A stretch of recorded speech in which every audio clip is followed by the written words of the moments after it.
Donne-moi un cœur pur, des mains innocentes. C'est ce que David demandait pour entrer dans la présence de Dieu.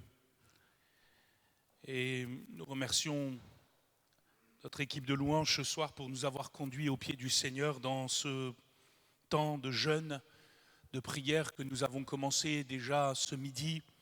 Nous étions un bel auditoire ici dans l'intercession et ce soir dans l'édification, la louange, l'adoration, se laisser interpeller par le Seigneur dans ces 3 jours et centrer sur cette thématique du cœur. Si vous avez vu l'affiche que nous avions faite pour annoncer ces 3 jours de jeûne et prière, il y a ce titre « Déchirez vos cœurs ». Parce que le Seigneur veut un cœur à cœur avec nous. Et c'est le prophète Joël qui va le dire. Nous allons lire ce texte ensemble. Ce sera l'objet de mon message. Il y aura d'autres prédicateurs demain, vendredi, puisque nous allons avec nos frères tourner. Et pour ma part, j'irai aussi à la plaine, à Brapanon aussi, puisque en même temps que nous sommes ici, notre assemblée est réunie dans ces 4 lieux de culte et nous bénissons le Seigneur pour cela. Le prophète Joël va dire ceci dans une période extrêmement troublée au chapitre 2, verset 13. Période troublée pour Israël, une période difficile. Il va dire « Déchirez vos cœurs et non vos vêtements. Et revenez à l'Éternel votre Dieu, car il est compatissant et miséricordieux, lent à la colère et riche en bonté, et il se repent des maux qu'il envoie. » Qui sait s'il ne reviendra pas et ne se repentira pas, et s'il ne laissera pas après lui la bénédiction des offrandes et des libations pour l'Éternel votre Dieu. Amen. Et je dirai à quelqu'un ce soir, qui sait si ce n'est pas dans ces 3 jours de jeûne et de prière que le Seigneur va enfin accomplir sa promesse dans ton cœur. Qui sait si ce n'est pas dans ces 3 jours de jeûne et prière que le Seigneur va ouvrir une porte dans le cœur de l'un des tiens, à qui tu témoignes du Seigneur, pour qui tu pries, tu intercèdes. Qui sait si ce n'est pas dans ces 3 jours de jeûne et prière que le Seigneur nous bénira. Amen. Alors pour vivre cette réalité, au verset 15, le prophète va appeler au jeûne et à la prière. Il va dire ceci: sonnez de la trompette en Sion, publiez un jeûne, une convocation solennelle, et c'est ce que nous avons fait. Assembler le peuple, former une sainte réunion, assembler les vieillards, assembler les enfants, même les nourrissons à la mamelle, que l'époux sorte de sa demeure et l'épouse de sa chambre, qu'entre le portique et l'autel pleurent les sacrificateurs, serviteurs de l'Éternel, et qu'ils disent: Éternel, épargne ton peuple. Ne livre pas ton héritage à l'opprobre, aux railleries des nations. Pourquoi dirait-on parmi les peuples, où est leur Dieu? Et voilà que l'appel de Joël va être entendu en Israël. Le prophète va appeler au jeûne et à la prière, et ces derniers vont le faire, puisqu'au verset qui suit, au verset 18, l'Éternel va répondre. Et je crois que l'Éternel veut répondre. Je crois que Dieu veut parler, Dieu veut te parler. Et il est dit ceci: l'Éternel est ému de jalousie pour son pays. Et il épargne son peuple. Voilà, la réponse n'a pas tardé. Éternel, épargne ton peuple. Il jeûne, il prie. Et voilà que Dieu accomplit sa parole. Il épargne son peuple. L'Éternel répond. Il dit à son peuple: voici, je vous enverrai du blé, du mou et de l'huile, et vous en serez rassasiés. Je ne vous livrerai plus à l'opprobre parmi les nations. J'éloignerai de vous l'ennemi du nord. Je le chasserai vers une terre aride et déserte, son avant-garde dans la mer orientale, son arrière-garde dans la mer occidentale, et son infection se répandra, sa puanteur s'élèvera dans les airs parce qu'il a fait de grandes choses. Terre, ne crains pas, sois dans l'allégresse et réjouis-toi, car l'Éternel fait de grandes choses. Bêtes des champs, ne craignez pas, car les plaines du désert reverdiront, car les arbres porteront leurs fruits. Le figuier et la vigne donneront leur richesse. Et vous, enfants de Sion, soyez dans l'allégresse et réjouissez-vous en l'Éternel votre Dieu, car il vous donnera la pluie en son temps. Il enverra la pluie de la première et de l'arrière-saison comme autrefois. Les airs se rempliront de blé, les cuves regorgeront de mou et d'huile. Je vous remplacerai les années qu'ont dévoré la sauterelle, le gélec, le asile et le gazam, ma grande armée que j'avais envoyée contre vous. Vous mangerez et vous vous rassasierez et vous célébrerez le nom de l'Éternel, votre Dieu, qui aura fait pour vous des prodiges, et mon peuple ne sera plus jamais dans la confusion. Et vous saurez que je suis au milieu d'Israël, que je suis l'Éternel, votre Dieu, et qu'il n'y en a point d'autre, et mon peuple ne sera plus jamais dans la confusion. Après cela, je répandrai de mon esprit sur toute chair. Vos fils et vos filles prophétiseront, vos vieillards auront des songes, vos jeunes gens des visions. Même sur les serviteurs et sur les servantes, dans ces jours-là, je répandrai mon esprit. Je ferai paraître des prodiges dans les cieux et sur la terre, du sang, du feu, des colonnes de fumée. Le soleil se changera en ténèbres et la lune en sang, avant l'arrivée du jour de l'Éternel, de ce jour grand et terrible. Alors quiconque invoquera le nom de l'Éternel sera sauvé. Le salut sera sur la montagne de Sion et à Jérusalem, comme a dit l'Éternel, et parmi les réchappés que l'Éternel appellera Amen. Et c'est un passage prophétique puissant, puisque la promesse de l'effusion de l'Esprit est révélée lorsque le peuple reviendra à l'Éternel, qu'il déchirera son cœur devant Dieu. Non seulement Dieu le rétablira, le restaurera, mais Dieu aussi le plongera dans son esprit. Et cette promesse a été reprise mot pour mot par l'apôtre Pierre au jour de la Pentecôte, lorsque les disciples ont reçu l'Esprit. Et cette promesse est encore pour nous aujourd'hui. Et je le crois fermement. Moi, je crois fermement dans l'effusion et l'onction du Saint-Esprit. Je crois fermement dans le renouvellement et la restauration du cœur par la puissance du Saint-Esprit. Je crois fermement dans la bénédiction que Dieu peut laisser sur nos vies après son passage. Moi, je crois que jamais le Seigneur passe outre une assemblée qui se rassemble en son nom. Et moi, je crois que Dieu est au milieu de nous dans ces 3 jours. Dieu est là le midi quand on jeûne, Dieu est là le soir quand on se rapproche ensemble. Dieu est là aussi dans ta chambre. Peut-être cette nuit, tu vas prier parce que tu vas aussi dans ta chambre continuer ce temps, ces 3 jours. Peut-être demain matin très tôt, tu vas réveiller l'aurore et tu vas aller chercher la face de Dieu et Dieu sera là. Et Dieu te renouvellera. Maintenant, vous connaissez aussi que nous ne pouvons pas sortir un texte de son contexte. Et voici qu'il y a un contexte historique précis. Derrière ce texte du prophète Joël, c'est un contexte de défaite. C'est un contexte d'invasion successive, décrite sous la métaphore agricole d'une invasion de sauterelles, de gélèques, de grillons, de criquets, et puis on appelle ça des orthoptères, de toutes sortes d'orthoptères.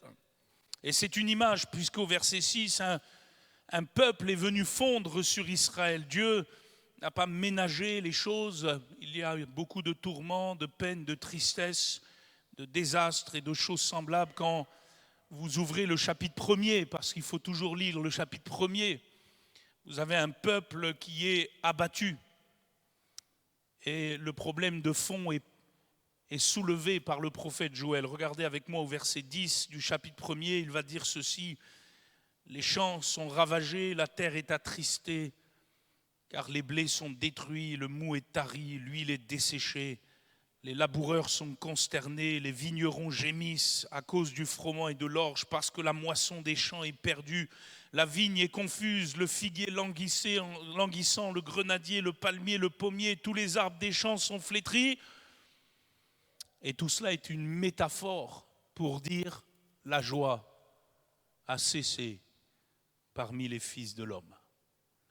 Et vous comprenez que le problème est spirituel, puisque le fruit de l'esprit, c'est l'amour, c'est la paix, c'est la joie par le Saint-Esprit. Et il y a un problème spirituel profond, ce que Joël voit sous cette image d'une invasion de sauterelles, de criquets qui a complètement ravagé les champs, c'est une génération qui est spirituellement amaigrie, qui a faim, une génération squelettique. Excusez-moi, une génération misérable, détruite. Les gens sont las, fatigués, épuisés. La joie a cessé parmi les fils de l'homme. Tous leurs espoirs ont été réduits à néant par cet ennemi que le Seigneur a laissé pénétrer en Israël. Les voilà brisés en 1000 morceaux, dévastés, dépouillés, abattus, ruinés, livrés à eux-mêmes, exposés à l'ignominie. Et les ravages dans les cœurs sont immenses. Ce sont des gouffres à ciel ouvert, il n'y a plus de joie véritable, les âmes crient. Et cette description du prophète Joël de cette génération me touche. Elle me touche au plus haut point parce que j'ai l'impression qu'il décrit notre génération. Parce que derrière les écrans de fumée de notre société d'hyperconsommation, de loisirs, d'activisme, de réseaux sociaux, que voyons-nous, frères et sœurs? Des cœurs vides, des cœurs las, des cœurs insatisfaits, des cœurs détruits, une génération sous-alimentée, squelettique, spirituellement défaillante. Un vide appelle un vide. Les gouffres dans les âmes sont aussi profonds que la fosse des Mariannes. Rien ne semble les apaiser. Nous vivons dans une génération détruite et tout ce qu'on leur propose n'est que vanité. Comme si Facebook, Instagram, TikTok, Hollywood, Netflix, Apple TV, Nintendo, PlayStation, Costa Croisière, Air Mauritius, ou je ne sais quoi encore allaient combler les cœurs. Et quand je regarde notre génération, j'ai l'impression que le diable amuse notre génération d'une main et l'étouffe de l'autre. La jeunesse est désabusée, livrée à elle-même, livrée à tous les péchés, les impudicités de ce monde. Les couples se déchirent, comme disait un chanteur, sur les lames de notre plafond. Et les enfants trinquent au milieu de la misère spirituelle de leurs parents. Nous vivons dans une génération défaillante, dévorée, dévastée. Comme disait le prophète Joël dans un autre texte de sa prophétie, les semences ont séché sous les mottes. Plus rien de bon ne semble être produit à long terme. On se bat politiquement, religieusement, philosophiquement, psychologiquement, socialement, avec du vide. Et ce qui est terrible, c'est qu'il en est parfois ainsi chez certains croyants. Pour certains chrétiens, il ne reste pas grand-chose de l'élan d'antan. On est là, mais on n'est plus vraiment là. Les vagues de déception sont passées sur nos cœurs et nous voilà ruinés. Et lorsqu'on en arrive à un tel point de détresse, lorsque nos sacs sont percés, pour reprendre une autre image prophétique de la Bible, et que nous ne sommes plus à même d'être approvisionnés soi-même, comment être une bénédiction pour l'autre? Comment être un canal de grâce pour ceux qui nous entourent? Chacun se replie sur soi-même et on calcule alors les quelques petites graines qu'il nous reste pour survivre, et finalement, c'est tout le peuple qui commence à dépérir. Voilà la vision de Joël. Il voit un peuple en dépérissement. Un corps malade, chétif, sclérosé, sans mouvement ou si peu. Où est le Dieu de nos pères? Pourraient se demander certains, un peu comme Gédéon. Lorsqu'il était enfermé dans les 4 murs de son pressoir pour battre le petit froment qui lui restait, où est le Dieu de nos pères? Et on se pose cette question, où est le Dieu du réveil? Où est le Dieu de ces temps passés? Mes frères et sœurs, confessons-le, Dieu n'a pas changé. Jésus est le même hier, aujourd'hui et éternellement. Jamais Dieu ne change. Il n'y a pas une once de variation, une ombre de variation en lui. Il est le Dieu du salut. Il est le Dieu de la délivrance. Il est le Dieu de la restitution. Il est le Dieu de la réconciliation. Il est le Dieu de la résurrection. Il est le Dieu de la joie et de l'éternité. Et il le restera. C'est nous qui avons changé, pas lui. Jamais lui. Le Seigneur, l'Éternel, est le Dieu de l'engagement, du vœu et de la promesse, et il a promis de nous bénir. Il a promis de nous bénir de toutes les bénédictions spirituelles qui sont dans les lieux célestes en Christ, des bénédictions qui peuvent remplir nos cœurs de cette joie, de cette paix, de cet amour, de cette assurance, de cette fidélité, de cette vie de l'esprit qui ne tarit point. Il a promis de faire de nous des hommes et des femmes équilibrés, sensibles, pleins d'espérance, vivant une réalité de vie impérissable. Alors, nous posons la question, mais que s'est-il passé? Ou que se passe-t-il pour que nous ne vivions que si peu l'onction de son esprit? Et Joël a une réponse, elle va peut-être vous perturber. Et je suis heureux que ce ne soit pas moi qui l'ai écrit, mais le prophète Joël, inspiré par le Saint-Esprit. Regardez avec moi au verset 5 du chapitre 1er. Sa réponse, c'est que nous nous sommes endormis comme des ivrognes dans leur vin. Puisqu'il va dire ceci, réveillez-vous ivrognes et pleurez. Vous tous buveurs de vin, gémissez parce que le mou vous est enlevé de la bouche. Les mots sont forts. Oh, je pense que nous n'aurions pas aimé avoir le pasteur Joël au milieu de nous. Des mots comme cela, on préférerait les entendre ailleurs. Comment ça? Nous, des ivrognes? Comment ça? Nous, des buveurs de vin? Oh, je vous rappelle que l'apôtre Paul a dit exactement la même chose aux Éphésiens. Au chapitre 5, verset 18, il dira « Ne vous enivrez pas de vin, c'est de la débauche. Soyez au contraire remplis de l'esprit. » Et il semble que dans la course prophétique, Joël et l'apôtre Paul se rencontrent dans ce point précis. Et ils annoncent la nécessité impérieuse de l'effusion de l'esprit, de la vie de l'esprit dans nos cœurs. Et je pense que finalement, derrière ces paroles, il y a plus qu'un avertissement sérieux contre l'ivrognerie. Je pense que l'image est bien plus grande que cela. Bien sûr qu'il y a un avertissement de la parole contre ce péché particulier, mais je pense que les paroles prophétiques de Joël et de Paul dépassent ce cadre du vin littéral.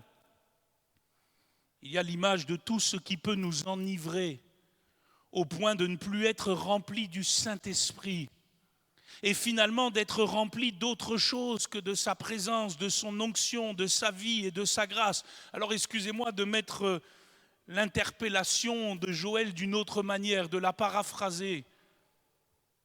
Mais qu'est-ce qui remplit votre cœur au point, et je le mets entre guillemets, de vous saouler et de vous faire tituber comme un ivrogne titube sous l'effet de l'alcool? De l'amertume?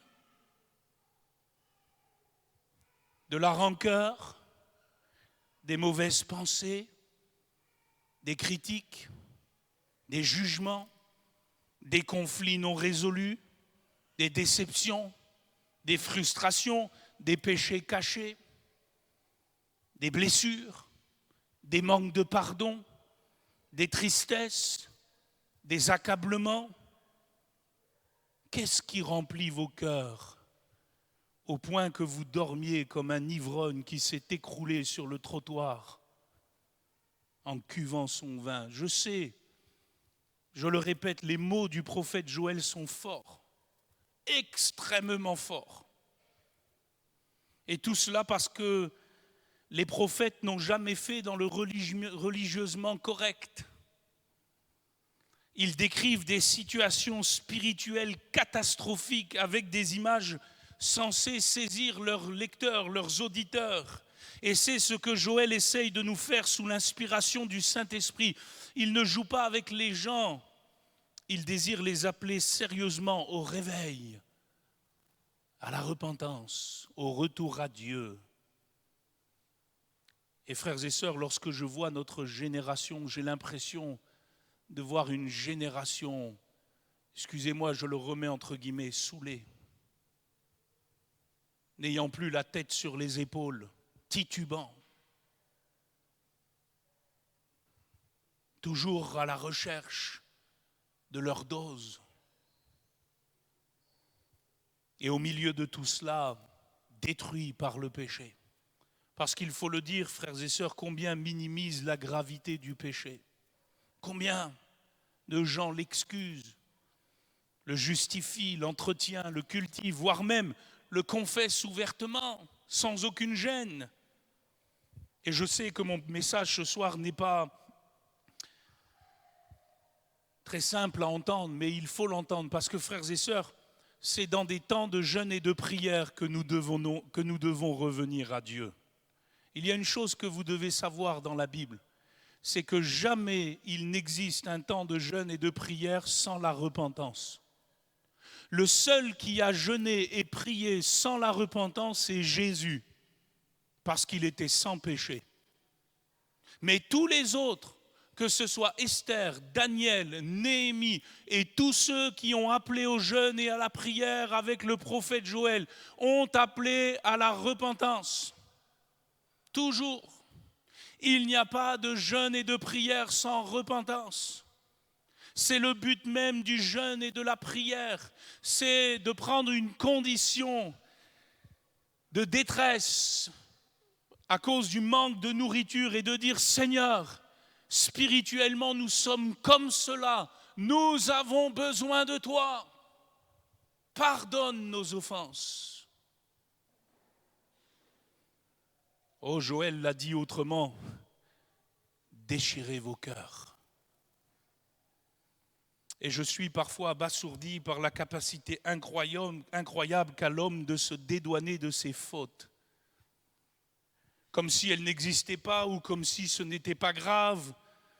Je suis parfois abasourdi de voir l'homme s'accommoder à sa misère sans jamais vraiment rentrer en lui-même ou en espérant que les choses s'arrangent d'elles-mêmes comme par magie. Je vois des gens, parfois même des chrétiens, excusez-moi de le dire aussi ouvertement, qui gisent dans des problèmes spirituels profonds et qui sont encore prêts à vous faire la morale, à vous expliquer les choses, à vous dire combien vous vous trompez, combien vous exagérez, combien vous êtes trop dur, que vous devriez changer votre fusil d'épaule.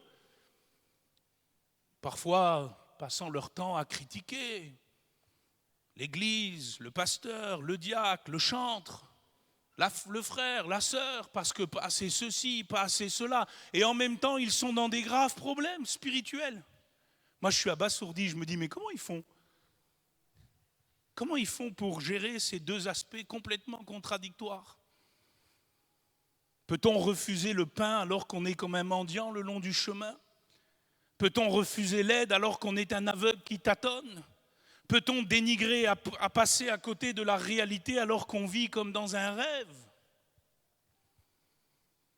Je vous ouvre mon cœur, frères et sœurs. Parfois, les bras m'en tombent. Comment peut-on rester des années ? Et je le dis avec tout l'amour que j'ai pour chacun de vous, mais je devrais rendre des comptes à Dieu pour vous. Combien de temps pouvons-nous rester des années sans régler des problèmes ? Comment peut-on rester sans régler des problèmes ?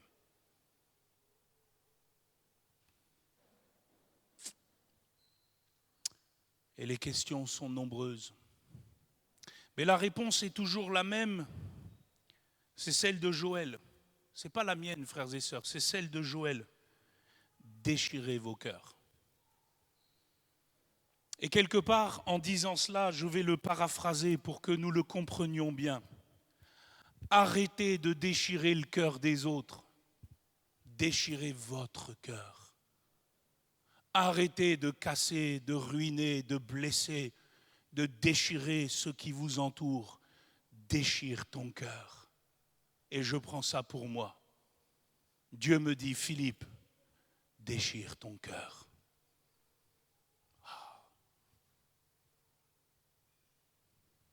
Oui, Seigneur, pardonne-moi. J'ai parfois déchiré. C'est vrai que les autres nous ont parfois déchirés aussi. Mais Philippe, déchire ton cœur. Et excusez-moi de le mettre ainsi, je fais des jeux de mots ce soir. À partir du moment où on entend solennellement l'appel du prophète Joël par le Saint-Esprit, qui n'est autre que l'appel de Jésus à se repentir pour revenir à Dieu.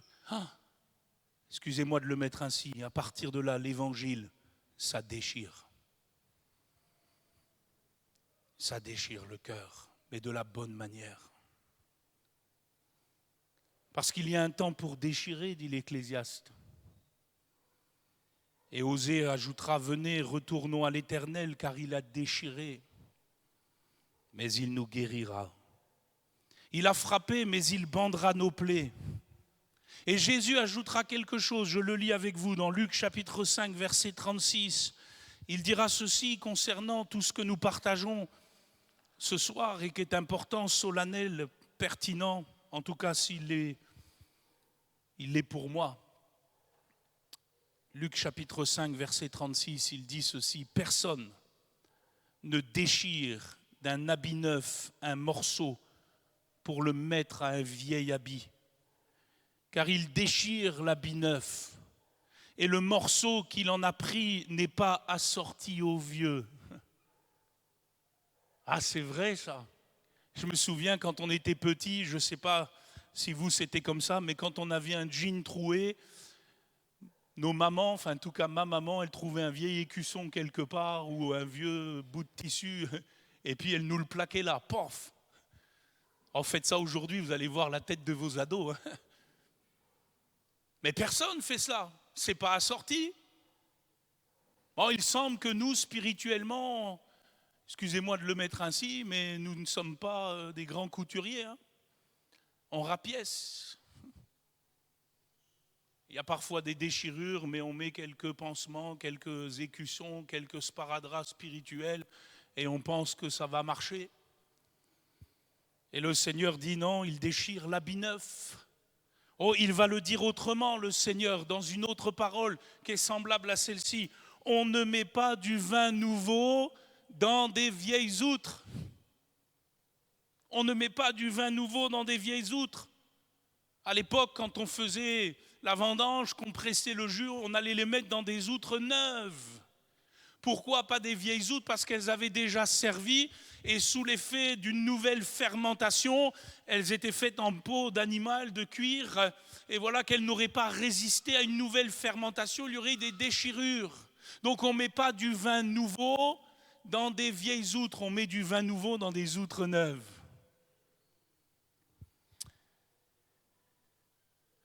Et quelque part, c'est toujours le même message de la Bible. À un moment donné, frères et sœurs, si vous voulez que Dieu rajoute du vin nouveau, si vous voulez que Dieu rajoute ses grâces, ses bénédictions, parce qu'il est le Dieu de bénédiction, il faut déchirer son cœur pour être une outre neuve, pour être une outre renouvelée. Parce que Dieu jamais ne le fera autrement. Il faut déchirer son cœur, il faut s'attaquer aux problèmes de fond, il faut confronter les réalités. Oui, déchire ton cœur, Philippe, déchire ton cœur. Tu veux une nouvelle vendange, tu veux une nouvelle saison, tu veux de nouveaux fruits, tu veux, excusez-moi, un nouveau jus dans le Seigneur. Et il est prêt à cela, il est le Dieu de la vendange, il est le Dieu de la bénédiction. Mais il te faut un cœur renouvelé. Alors je vais vous donner une illustration pour que vous la compreniez bien. Je suis sûr que vous êtes tous demandé qu'est-ce qu'une valise faisait sur l'estrade.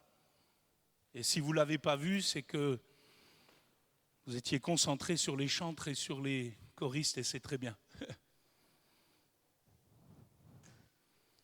C'est ma valise.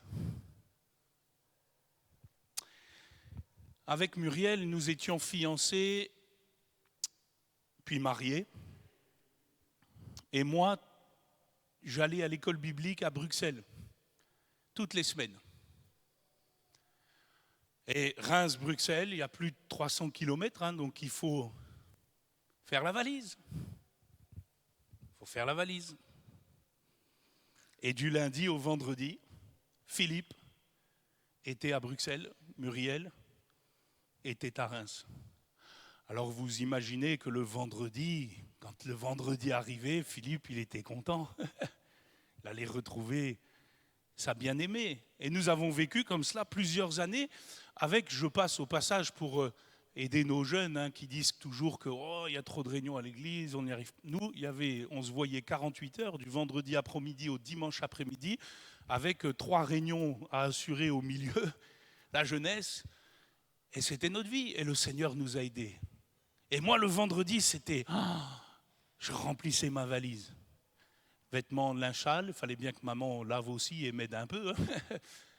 Les livres pour travailler, mes affaires, ceci, cela. Hop, vendredi après-midi, j'étais fin prêt. Dernier cours sonné, j'avais un ami qui m'emmenait à la frontière et je courais sur le quai de la gare avec ma valise pour monter dans le train qui m'amenait à Reims. 4 heures de train.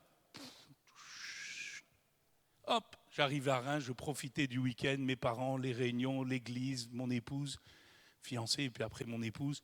Et le dimanche après-midi, il fallait refaire la valise dans l'autre sens. Et puis hop, rebelote, 4 heures de train pour remonter à la frontière et qu'un ami me récupère là, me redépose à l'école biblique. Et rebelote, et rebelote, et rebelote. Et vous savez, dans cette valise, alors c'était pas celle-ci, hein, je suis désolé, je ne l'ai plus là. Celle que j'ai vraiment utilisée. Mais alors j'en ai mis des choses. Il y a des moments, je ne sais pas comment vous êtes, vous les dames, hein. Les messieurs, des fois, c'est pas trop comme ça, mais il y a des moments, il fallait que je monte pour la fermer, vous savez, tellement il y en avait. Oh là là, et puis on n'y arrivait pas, et puis on se mettait à 2 pour la fermer. Et je repartais. Alors, frères et sœurs, imaginez-vous que cette valise, c'est votre cœur. Dedans, vous y entassez tout ce que vous vivez, vos blessures, vos déceptions, vos fardeaux, vos joies, vos victoires, vos succès, vos peines, vos incompréhensions, les épreuves. Parfois, il y a certaines épreuves, elles en prennent de la place dans la valise. Hein. Et puis, vos souvenirs, vos réflexions, vos idées, vos tracas, et j'en passe. Vous savez qu'à force d'entasser des choses dans une valise, il y a quelque chose qui va se passer. À force de l'utiliser, d'y entasser des choses, puis parfois, excusez-moi, hein, de bourrer. Vous savez ce qui va se passer? C'est que sur le quai de la gare, plein à craquer, vous allez courir pour essayer d'attraper votre train et poum, la valise va exploser. Ça vous est déjà arrivé, ça? Vous avez fait le voyage en métropole et dans la soute, pouf, oh là là là là, le rhum que je voulais ramener à la famille. Le petit pot de piment oiseaux, paf, aïe, oh là là, toute l'huile.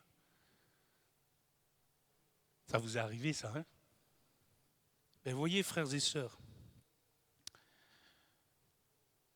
quand on ne s'occupe pas de la valise, ou peu, et qu'on ne s'occupe pas de ce qui est dedans, qu'on bourre, qu'on entasse, qu'on ne fait pas le tri avec le Seigneur, que parfois on ne décharge pas la valise, et que finalement on emmagasine, à un moment donné, spirituellement, on explose. La fermeture éclair de notre cœur, poum, et c'est le désarroi. Et c'est la misère. On perd la joie, on perd l'entrain, on perd le zèle, la fidélité, la présence. On est là, mais on n'est plus là. On vient parce que... Mais la valise, elle est dans un mauvais état. Et vous savez ce qu'il faut faire à ce moment-là? Dites-moi, qu'est-ce qu'il faut faire à ce moment-là? Il faut réparer la valise? Non. À ce moment-là, la valise,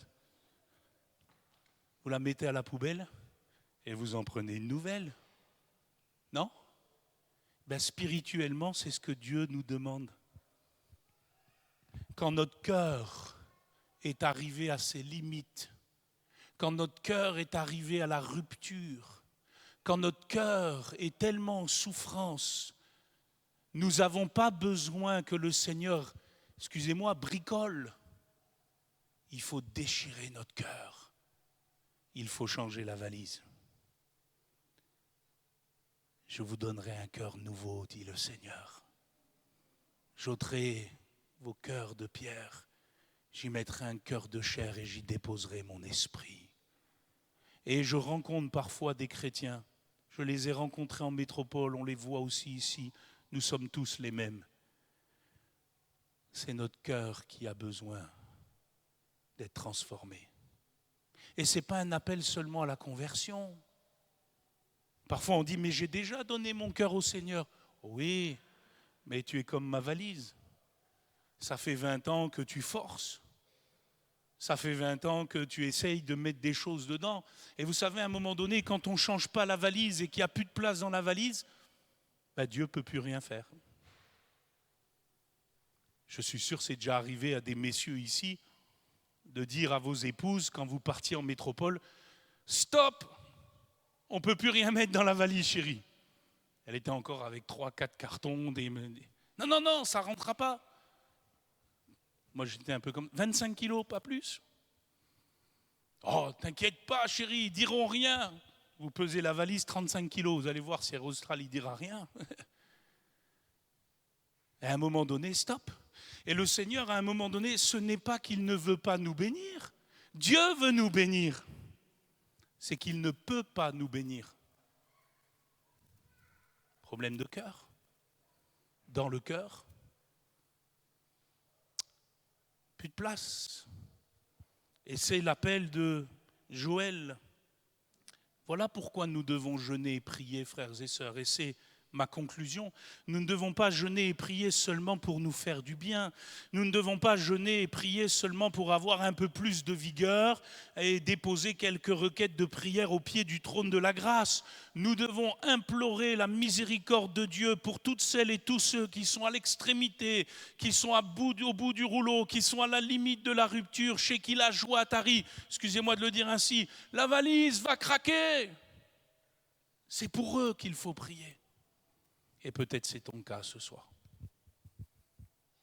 La valise va craquer. Et je te dirais, ne fais pas dans le bricolage. Change de valise. Le Seigneur peut renouveler ton cœur. Et avant qu'il y dépose quelque chose de nouveau, il faut qu'il se passe quelque chose là. Et je le répète, ça se passe dans un déchirement. Une repentance, Seigneur, je déchire mon cœur. Quelque part, Seigneur, j'ouvre la valise, j'enlève tout. Je la mets de côté, donne-moi quelque chose maintenant de nouveau. Je veux pardonner, je veux aimer, je veux bénir, je veux me réjouir, je veux soulager, je veux guérir, je veux plus déchirer. Est-ce qu'il y a quelqu'un qui peut dire ça ce soir? Je veux plus déchirer, peut-être. C'est ça qui déchire. Parfois on est bien intentionné, mais on fait du mal avec la langue. Seigneur, change mon cœur et purifie-moi. Est-ce que vous voulez le faire avec moi ce soir? Pouvons-nous prendre du temps pour déposer au pied du Seigneur nos cœurs? Peut-être s'il le faut les déchirer devant lui. Pouvons-nous confesser nos péchés, les abandonner au pied de la croix? Pouvons-nous retrouver de la communion, de la paix, de la réconciliation, du pardon, de la grâce mutuelle? Pouvons-nous déchirer nos cœurs? Oh, tu ne pourras pas déchirer le cœur des autres. Et quelque part, c'est toujours un appel personnel. Toi, déchire ton cœur. Sois un cœur renouvelé. Sois un cœur neuf. pour que le vin nouveau de la grâce de Dieu soit déposé dans ta vie. On va prier le Seigneur. On va fermer les yeux et peut-être ce soir, dans ce message solennel, et je sais qu'il était certainement direct, mais j'ai prêché, me semble-t-il, ce que le Seigneur voulait que je prêche pour moi-même déjà, mais aussi pour plusieurs. Et si ce soir tu as reçu cette parole dans ton cœur, que tu es peut-être comme cette valise, pleine à craquer, oui, pour l'instant ça tient, mais au fond de ton cœur, il y a beaucoup d'amertume, beaucoup de désespoir, beaucoup de peine, beaucoup de tracas, beaucoup de faiblesse, beaucoup de choses qui se sont entassées, de colère peut-être, de haine, de malaise, de mal-être. Est-ce que tu voudrais déchirer ton cœur ce soir? Et si tel est le cas, pendant que les yeux sont fermés, mets-toi debout à ta place. Je vais prier le Seigneur avec toi. Pendant ce temps, les musiciens vont venir avec notre frère Yanis préparer ce chant d'appel. Mais je vous en prie, frères et sœurs,